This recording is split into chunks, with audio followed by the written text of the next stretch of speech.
తాకట్లో ఉన్న బంగారాన్ని విడిపించి ఆ రోజున మార్కెట్ ధర కట్టి మిగిలిన డబ్బును మీకు అందిస్తుంది కొమ్మూరి గోల్డ్. వీక్షించేటువంటి ఐ డ్రీమ్ ప్రేక్షకులకి పరాభవనామ సంవత్సర ఉగాది శుభాకాంక్షలు. వాగర్థ సంపృక్తౌ వాగర్థ ప్రతిపత్తయే జగతః పితరౌ వందే పార్వతీ పరమేశ్వరౌ. ఆదిత్యాయ చ సోమాయ మంగళాయ బుధాయ చ గురుశుక్ర శనిభ్యశ్చ రాహవే కేతవే నమః. శృంగేరి జగద్గురు పీఠాధిపతులకి, కంచి పీఠాధిపతులకి నమస్కారములు తెలియజేసుకుంటూ కార్యక్రమాన్ని ప్రారంభిద్దాం. మీనరాశిలో జన్మించినటువంటి వారికి ఈ పరాభవనామ సంవత్సరంలో ఆదాయం 14, వ్యయం 11, రాజ్యపూజ్యం 7, అవమానం 2. ఇక గమనించుకున్నట్లయితే ప్రధానంగా రాశిలోనే శని సంచార ప్రభావం. గత కొన్ని సంవత్సరాలుగా ఏలినాడు శని ప్రభావంతో ఇబ్బంది పడుతున్నారు. ఈ మీనరాశిలో జన్మించినటువంటి వారు ఇబ్బంది పడాల్సినటువంటి అవసరం ఏమాత్రం లేదండి. శని అంటే భయపడాల్సింది కాదు. శని వలన మనం గత జన్మల్లో చేసినటువంటి కర్మదోషం అనేటువంటిది తొలగిపోతుంది. ఆ విధంగా మనం మనస్సుని స్థిరీకరించుకొని ఆ కష్టాలని ఎదుర్కొనే ధైర్యాన్ని, సహనాన్ని, అంతకు మించిన శక్తిని మనకు ఆ దైవం ప్రసాదించమని వేడుకుంటే చాలు. అన్ని కష్టాలని మనం అధిగమించగలుగుతాం. ఇక గమనించుకున్నట్లయితే ప్రధానంగా జన్మశని ప్రభావం వల్లనే ఈ మీనరాశిలో ప్రధానంగా చాలామందికి బద్ధకం పెరుగుతుంది. ఏ పని చేయాలన్నా తర్వాత చూసుకుందాం, పోస్ట్పోన్మెంట్ ఆఫ్ వర్క్. ఒక మనిషి జీవితంలో పైకి ఎదగలేకపోవడానికి ఈ ఒక్క రీజన్ చాలు, అన్నీ నాశనం చేసేస్తుంది. కాబట్టి ప్రపంచాన్ని నాశనం చేసేది అణుబాంబు, అలాగే ఒక వ్యక్తి జీవితాన్ని బద్ధకమే నాశనం చేస్తుంది. కాబట్టి దీన్ని తెలుసుకోవాల్సినటువంటిది ఏంటంటే, ఈ మీనరాశిలో జన్మించినటువంటి వాళ్ళు ఏ రోజు చేయాల్సినటువంటి పని ఆ రోజు పూర్తి చేసుకోండి. మరుసటి రోజు గురించి కలలు కనండి. అన్ని విధాలుగా మీకు మంచే జరుగుతుంది. శని నిజాయితీకి, నిబద్ధతకి ఇష్టపడతాడు. కాబట్టి ఎవరైనా కానీ గట్టిగా ఖచ్చితంగా కష్టపడే తత్వం ఉన్నటువంటి వాళ్ళని ఎప్పుడు కూడాను బాధ పెట్టినటువంటి సందర్భము లేనే లేదు. ఆ విషయాన్ని గుర్తుపెట్టుకొని మీరు ముందస్తు ప్రణాళికతో మీ జీవితాన్ని ఒక మంచి మార్గం వైపు నడిపించుకునే ప్రయత్నం చేస్తే ఈ శని దోషము కాస్త శని యోగముగా మారుతుంది అని చెప్పవచ్చు. ఒక్కటి గుర్తుపెట్టుకోండి, ఈ ఏలినాడు శని ప్రభావం ఉన్నప్పుడే ఎన్టీ రామారావు గారికి ముఖ్యమంత్రి పదవి వచ్చింది. కాబట్టి ఇది ఒక్కటి చాలు కదా. కాబట్టి అన్ని విధాలుగా మంచి జరుగుతుందని గమనించుకోవాలి. కాకపోతే మే 31వ తారీఖు వరకు గురువు అర్ధాష్టమ గురు ప్రభావం వలన ప్రధానంగా చేస్తున్నటువంటి వృత్తి, ఉద్యోగ, వ్యాపారాల్లో ఒడిదుడుకులు అనేటువంటివి ఉంటాయి. మీ యొక్క నష్టానికి మీరే కారకులు, మీ యొక్క ఇబ్బందులకి మీరే కారకులు అవుతారు. అహం తగ్గించుకోండి. ఇక్కడ గురువు అర్ధాష్టమ గురు ప్రభావం వలన అహాన్ని తగ్గించుకోండి, ఇగో అనేది పెట్టుకోకండి అనేది మాత్రం సూచిస్తాడు. కాబట్టి జాగ్రత్తలు పాటించండి. సంబంధించినటువంటి సకాలానికి భోజనం చేస్తూ డైట్ కంట్రోల్ చేస్తే ఆరోగ్యపరంగా కూడా ఈ అర్ధాష్టమ గురు ప్రభావంలో వచ్చే దోషాలన్నీ తగ్గిముఖం పడతాయి. ఇక జూన్ 1 నుంచి అక్టోబర్ 30 వరకు ఉన్నటువంటి సమయం చాలా అద్భుతమైనటువంటి సమయం. ఈ మీనరాశిలో జన్మించినటువంటి వాళ్ళు ఎప్పుడూ ఏలినాడు శని ప్రభావం అనుకుంటూ, ఇబ్బందికర పరిస్థితులు అనుకుంటూ చాలా ఇబ్బందులు పడుతూ ఉంటుంటారు కదా. కానీ ఈ యొక్క ప్రభావము చాలా గొప్పగా ఉంటుంది.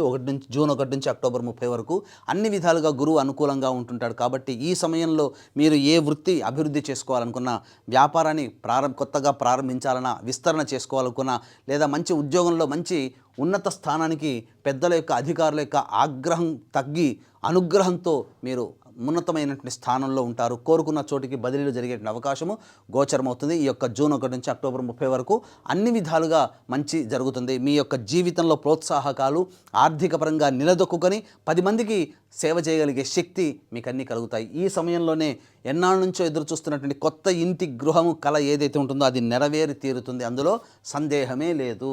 ఇక వివాహానికి సంబంధించి చేయ ప్రయత్నాలన్నీ కూడాను చాలా మటుకు కొలిక్కి వస్తాయి. ఈ సంవత్సరంలోనే ఒక ఇంటి వారు అవుతారు. ఈ యొక్క జూన్ 1 నుంచి అక్టోబర్ 30వ తారీఖు మధ్యకాలంలోనే ఇదే సంచారము ప్రధానంగా సంతానం కోసం ఎదురు చూస్తున్నటువంటి స్త్రీ పురుషులకి చక్కటి శుభవార్త వింటారు అని చెప్పవచ్చు. ఇక అక్టోబర్ 31 నుంచి జనవరి 24వ తారీఖు వరకు సింహరాశిలో సంచారం చేస్తున్నటువంటి ఈ యొక్క గురుగ్రహ ప్రభావం వలన కాస్త ఉన్న ప్రాంతం నుంచి దూర ప్రాంతానికి బదిలీ అవ్వాల్సినటువంటి పరిస్థితి ఏర్పడుతుంది. అంతేకాకుండా ప్రధానంగా అప్పులు చేయాల్సినటువంటి పరిస్థితి, అప్పులు అనేటువంటిది ఎక్కువగా ఉండడం వల్ల ఇబ్బందికర పరిస్థితులు ఎదురవుతాయి. మీ దగ్గర ఎవరైతే అప్పు తీసుకున్నారో తీర్చలేని విధంగా ఉండి రాని బాకీలుగా మారుతాయని చెప్పవచ్చు. ఇక జనవరి 24 నుంచి మళ్ళీ వచ్చే సంవత్సరం ఉగాది వరకు మళ్ళీ శుభమైనటువంటి స్థానంలో సంచారం చేస్తున్నటువంటి గురుగ్రహ ప్రభావం మంచి జరుగుతుంది. ఇక్కడ 5 నెలలు, ఇక్కడ 2.5 నెలలు, మొత్తం 7.5 నెలలు మీనరాశిలో జన్మించినటువంటి వారికి శుభకాలం. చాలా ఒక సంవత్సరంలో దాదాపుగా 70% పనగా 60% ఉన్నటువంటి రోజులు మీకు చాలా అద్భుతంగా ఉండబోతుందంటే మంచి మాట అని చెప్పవచ్చు. కాబట్టి ఎప్పుడు మీనరాశికి ఇంతేనా అని చెప్పి బాధపడే వాళ్ళకి ఈ సంవత్సరం చాలా అద్భుతంగా యోగించబోతుంది. అయితే ప్రధానంగా గమనించాల్సినటువంటిది 12వ స్థానంలో డిసెంబర్ 5 వరకు రాహువు వ్యయస్థానంలో సంచారం చేస్తున్నటువంటి ఈ కారణం చేత ప్రధానంగా విలువైన వస్తువులు, ఆభరణాలు, అలాగే చోర భయం అనేటువంటిది ఉండడం ద్వారా కోల్పోతారు. అగ్ని ప్రమాద భయం కూడా ఉంటుంది. కాబట్టి ఇంట్లో సంబంధించినటువంటి ఫైర్ సేఫ్టీ అనేటువంటిది పాటించాలి. ముఖ్యంగా వాహనాన్ని నడిపేటప్పుడు జాగ్రత్తలు పాటించాలి. సాధారణంగా సరైనటువంటి సకాలానికి నిద్ర లేకపోవడం కూడా ఇబ్బందికర పరిస్థితులు. కానీ డిసెంబర్ 5 నుంచి మిగతా గ్రహాలు అనుకూలంగా ఉండడం, ఈ రాహు కూడా మంచి శుభస్థానంలో ఉండడం వల్ల మీకు తిరుగంటూ ఉండదని గమనించుకోవచ్చు.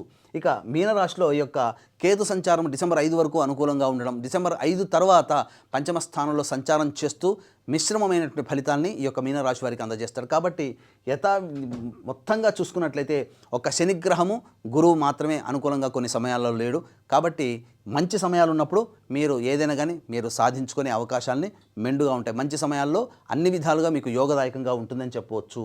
ఇక గమనించుకున్నట్లయితే ప్రధానంగా ఈ ఉద్యోగస్తులకి సంబంధించి నిరుద్యోగస్తులకి ఉద్యోగం ఎప్పుడు లభిస్తుంది, అలాగే కేంద్ర రాష్ట్ర ప్రభుత్వ ఉద్యోగులకి బదిలీలు, ప్రమోషన్స్ ఏ సమయంలో జరిగే అవకాశం ఉంటుంది, వేరే ప్రైవేట్ రంగంలో ఉన్నటువంటి వాళ్ళు వేరే కొత్త సంస్థల్లో జాయిన్ అవ్వాలంటే ఏ సమయంలో ప్రయత్నం చేస్తే బాగుంటుంది, ప్రధానంగా కేంద్ర రాష్ట్ర ప్రభుత్వాలకు సంబంధించినటువంటి కాంట్రాక్టర్స్ ఏ సమయంలో మనం బిల్స్ అప్లై చేస్తే పాస్ అవుతాయి, ధనం చేకూరుతుంది, కొత్త కాంట్రాక్ట్స్ ఎప్పుడు చేజిక్కించుకోవచ్చు అనే విషయం గురించి తెలుసుకోవచ్చు.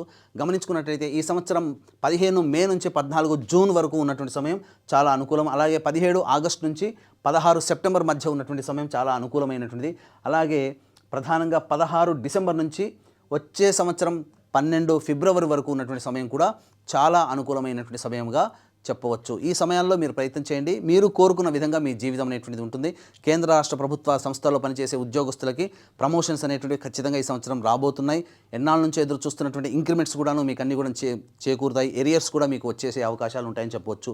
ఇక వీక్షించేటువంటి ప్రేక్షకులు కూడా మీనరాశిలో జన్మించినటువంటి వారికి ప్రధానంగా కొంత సమయం అనుకూలంగా ఉండదు. వీటితో పాటుగా 12 రాశిలో జన్మించినటువంటి వాళ్ళకి అన్ని విధాలుగా బాగుండాలి, మంచి జీవితాన్ని గడపాలి, చెడు తక్కువగా ఉండాలి అని అంటే నవగ్రహాల యొక్క అనుగ్రహం సంపూర్ణంగా ఉండాలి. ఇట్టి నవగ్రహాల యొక్క అనుగ్రహం కోసం మన పీఠం ఆధ్వర్యంలో ఏప్రిల్ 1వ తారీఖు రోజున చైత్ర పౌర్ణమి సందర్భంగా సాయంకాలం 6 గంటలకి అత్యంత శీఘ్ర ఫలితాలను ఇచ్చే హస్త నక్షత్రం ఉన్నటువంటి సమయంలో సర్వదోష నివారణ పూజల హోమాలలో భాగంగా నవగ్రహ పాశుపత హోమంతో పాటుగా ఆరోగ్యం కోసం మృత్యుంజయ హోమము, అలాగే సంబంధించినటువంటి విద్య, వివాహ, దాంపత్య, ఆర్థిక, ఉద్యోగ అభివృద్ధి కోసమై లక్ష్మీ మూలమంత్ర సంప్రతి లక్ష్మీ సూక్త హోమం, సర్వకార్య జయసిద్ధికి సుదర్శన హోమము, అలాగే రుద్రహోమం జరిపించి శక్తిపాతము చేసినటువంటి కరుంగలి మాల ఇవ్వడం జరుగుతుంది. అవకాశం ఉన్నటువంటి వాళ్ళు స్క్రీన్పై కనిపిస్తున్నటువంటి నెంబర్కి కాంటాక్ట్ చేసి మీ గోత్రనామాదులు నమోదు చేసుకోవచ్చు. ఏప్రిల్ 1వ తారీఖు మధ్యాహ్నం 3 గంటల లోపల. ఇక గమనించుకున్నట్లయితే ఈ మీనరాశిలో జన్మించినటువంటి వారికి కుజగ్రహ సంచార ప్రభావం 2 ఏప్రిల్ నుంచి 10 మే వరకు కూడాను ప్రధానంగా చూసుకుంటే జీవిత భాగస్వామి, వ్యాపార భాగస్వామి ఎవరితో కలిసి పనిచేస్తుంటారో వాళ్ళతో కాస్త ఇబ్బందులు, వాహనం నడిపేటప్పుడు జాగ్రత్తలు పాటించాల్సినటువంటి పరిస్థితి, గృహంలో చికాకుల సమస్యలు అధికంగా ఉంటాయని చెప్పవచ్చు. ఇక రాశి ప్రధానంగా 11 మే నుంచి 19 జూన్ మధ్యకాలంలో 2వ ఇంటిలోనే సంచారం చేస్తూ ప్రధానంగా కుటుంబపరమైనటువంటి వివాదాలు, ఆర్థిక నష్టము, అలాగే ఎడమ కంటికి సంబంధించినటువంటి ఇబ్బందులు అనేటువంటి ఎదురవుతాయి. అలాగే సంతాన మూలకంగా సమస్యలు అనేటివి పెరుగుతాయి.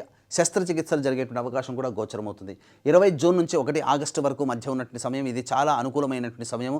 ఈ సమయంలో గురువు కూడా అనుకూలిస్తున్నటువంటి కారణం చేత అన్ని విధాలుగా చేసినటువంటి ప్రతి పనులలో కూడా విజయాన్ని పొందుతూ అత్యుత్సాహంతో అందరినీ, మన్నల్ని, ప్రేమని, ఆప్యాయతని చూరగొంచు పట్టుకుందల్లా బంగారంలా ఉండేటువంటి సమయంగా చెప్పవచ్చు. ఇక 2 ఆగస్టు నుంచి 17 సెప్టెంబర్ మధ్య ఉన్నటువంటి కాలము అర్ధాష్టమ కుజ సంచార ప్రభావం. ఇది కాస్త ఒడిదుడుకులు అనేటువంటివి వస్తాయి. చేస్తున్నటువంటి వృత్తి, ఉద్యోగ, వ్యాపారాల్లో కాస్త నష్టాలు, ఓవర్లుక్ అనేటువంటిది ఉండడం వల్ల చాలా మటుకు నమ్మిన వారే మోసం చేసేటువంటి అవకాశాలు ఎక్కువగా గోచరమవుతున్నాయి. కాబట్టి అన్ని విధాలుగా మంచిగా ఉండడానికి ప్రయత్నం చేయండి. ఇక 18 సెప్టెంబర్ నుంచి 11 నవంబర్ మధ్య ఉన్నటువంటి కాలం సంతాన మూలకంగా విభేదాలు, కష్టాలు, నష్టాలు అనేటువంటివి సూచించబడుతున్నాయి. ముఖ్యంగా ప్రధానంగా ఆరోగ్యపరంగా జాగ్రత్తలు తీసుకోవాల్సినటువంటి పరిస్థితి, జ్వరం పీడితమయ్యేటువంటి అవకాశాలు గోచరమవుతున్నాయి. ఇక 12 నవంబర్ నుంచి 8 మార్చి వరకు ఉన్నటువంటి సమయం ఏదైతే ఉంటుందో ఇది అద్భుతమైనటువంటి సమయం అండి. ఇటు కుజుడు స్తంభించి ఉండి అద్భుతంగా యోగాన్ని కలగజేస్తూ, గురువు కూడా అనుకూలంగా ఉంటూ, అలాగే రాహువు కూడా అనుకూలంగా ఉన్నటువంటి సమయం. ఇక మీకంటూ ఈ మీనరాశిలో ఇప్పటి వరకు కష్టాలు పడుతున్నారు, ఇక దీనికి సంబంధించినటువంటిది ప్రధానంగా ఎండ్ కార్డు పెడదామనేటువంటి ఆలోచన, కష్టాలకన్నిటికీ ఎండ్ కార్డు అనేటువంటిది 11 నవంబర్ నుంచి 8 మార్చి వరకు మీరు జీవితంలో ఈ సంవత్సరంలో ఏదైతే సాధించాలని అనుకుని ఉంటారో ఆ సాధించాలనేటువంటి అన్నీ కూడా ఈ 11 నవంబర్ నుంచి వచ్చే సంవత్సరం 8 మార్చి లోపల మీరు అన్నీ సాధించుకోగలుగుతారు. ఇక గమనించుకున్నట్లయితే విద్యార్థులకి ప్రథమార్థం గడ్డు కాలం మే 31వ తారీఖు వరకు, కాబట్టి తల్లిదండ్రులు కాస్త ఎక్కువ శ్రద్ధ పెట్టి దైవానుగ్రహాన్ని పెంపొందించే ప్రయత్నం చేస్తే చాలా మంచి జరుగుతుంది. ఈ రాశిలో జన్మించినటువంటి కళాకారులు, అలాగే electronic and printing media, social media రంగంలో ఉన్నటువంటి వాళ్ళు, 24 ఫ్రేమ్స్లో పనిచేసేటువంటి వాళ్ళందరికీ కూడాను అవకాశాలు వస్తాయి, కానీ మంచి అవకాశాలని చేజార్చుకుంటారు. కాబట్టి జాగ్రత్తగా 1-2 సార్లు ఆలోచించి మంచి నిర్ణయం తీసుకొని ముందడుగు వేస్తే అన్ని విధాలుగా ఆదరణ పొందినటువంటి పాత్రలు, పనులలో, అటువంటి సంస్థల్లో మీకు మంచి అవకాశాలు దక్కుతాయని చెప్పవచ్చు. ధనాన్ని పోగు చేసుకుంటారు, అలాగే అన్ని విధాలుగా అవార్డులు, రివార్డులు సొంతం చేసుకుంటారు మీ యొక్క పనితనాన్ని బట్టి. ఇక గమనించుకున్నట్లయితే ఈ యొక్క రాశిలో జన్మించినటువంటి రైతులకి సాధారణమైనటువంటి ఫలితాలే వస్తాయి. ఊహించిన దానికంటే కాస్త తక్కువగానే వస్తూ ఉంటాయి ఫలితాలు, అనగా దిగుబడి రాబడి తక్కువగానే ఉంటుంది. బొటాబొటిగా జీవితాన్ని గడుపుతారు, కాకపోతే ఇంట్లో శుభకార్యాలు అనేటువంటివి చేస్తారు. కొంత అప్పులు చేయాల్సినటువంటి పరిస్థితి కూడా గోచరమవుతుంది. ఇక ఈ రాశిలో జన్మించినటువంటి రాజకీయ రంగ ప్రముఖులకి వచ్చే సంవత్సరం, అనగా డిసెంబర్ 5 నుంచి వచ్చే సంవత్సరం మార్చి వరకు కూడా అనుకూలంగా ఉండేటువంటి సమయం. కాబట్టి అన్ని విధాలుగా మీరు ఏదైనా పోటీ చేసినా అందులో ఖచ్చితంగా మీకు పదవి లభిస్తుంది. అధికారుల యొక్క ప్రేమ, అండదండలు అన్నీ కూడా లభించడం ద్వారా ఈ సంవత్సరం డిసెంబర్ 5 తర్వాత మంచి రాజయోగాన్ని పట్టి మంచి పదవిలో ఉంటారని చెప్పవచ్చు.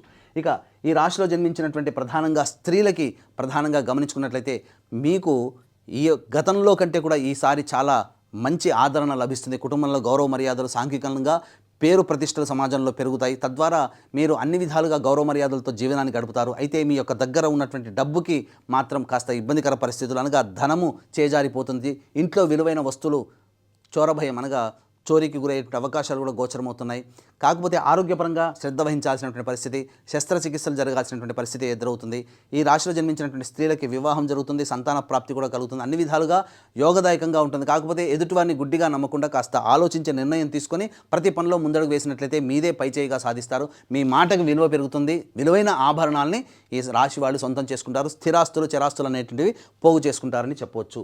ఏతావాత చెప్పొచ్చేది ఏంటంటే ఈ యొక్క రాశిలో జన్మించినటువంటి అందరికీ కూడాను చక్కగా ఉంటుంది. అలాగే విదేశీయానం, విదేశీ విద్యకు సంబంధించి చేయాలనుకునేటువంటి వాళ్ళకి మాత్రం ప్రధానంగా గమనించుకున్నట్లయితే ఈ సంబంధించినటువంటి అక్టోబర్ 31 నుంచి వచ్చే సంవత్సరం జనవరి 24వ తారీఖు వరకు ఉన్నటువంటి కాలం విదేశీయానానికి, విదేశీ విద్యకు అనుకూలము. అలాగే విదేశాల్లో స్థిరపడినటువంటి వాళ్ళకి కాంట్రాక్ట్స్ మళ్ళీ పెంపొందించడము, అలాగే H1B వీసాలు కొత్తగా రావడం అనేటువంటివి కూడా ఈ సంవత్సరం చక్కగా జరిగి ఆనందకరంగా జీవిస్తారని చెప్పవచ్చు. ఈ యొక్క మీనరాశిలో జన్మించినటువంటి వాళ్ళు ప్రధానంగా మీ ఇంటికి పడమర దిక్కుగా ఉన్నటువంటి ఆంజనేయ స్వామి దేవాలయానికి లేదా శివాలయానికి చేరుకొని కుమారస్వామికి అష్టోత్తర పూజ, ఆంజనేయ స్వామికి సింధూరము, అలాగే తమలపాకుల సేవ, అప్పడాల మాల ఇవన్నీ వేసి ఒక 3 సార్లు ఈ విధంగా చేయండి. తప్పకుండా మీ సమస్య పరిష్కారం అవుతుంది. ఈ మీనరాశితో పాటుగా 12 రాశిలో జన్మించినటువంటి వారికి దైవానుగ్రహం అందరికీ అందించాలనే సదుద్దేశంతో ఏప్రిల్ 1 చైత్ర పౌర్ణమి హస్త నక్షత్రం ఉన్నటువంటి రోజున జరిగే సర్వదోష నివారణ పూజల హోమాల్లో గోత్రనామాదులు నమోదు చేసుకుని శక్తిపాదం చేసినటువంటి కరుంగలి మాలను సొంతం చేసుకోవడం ద్వారా మీకున్నటువంటి సమస్యలన్నీ తొలగిపోయి మీ కళ సాకారమై మీరు ఆనందంగా జీవించగలగాలని కోరుకుంటూ సర్వం శ్రీ ఉమామహేశ్వర పర బ్రహ్మార్పణమస్తు.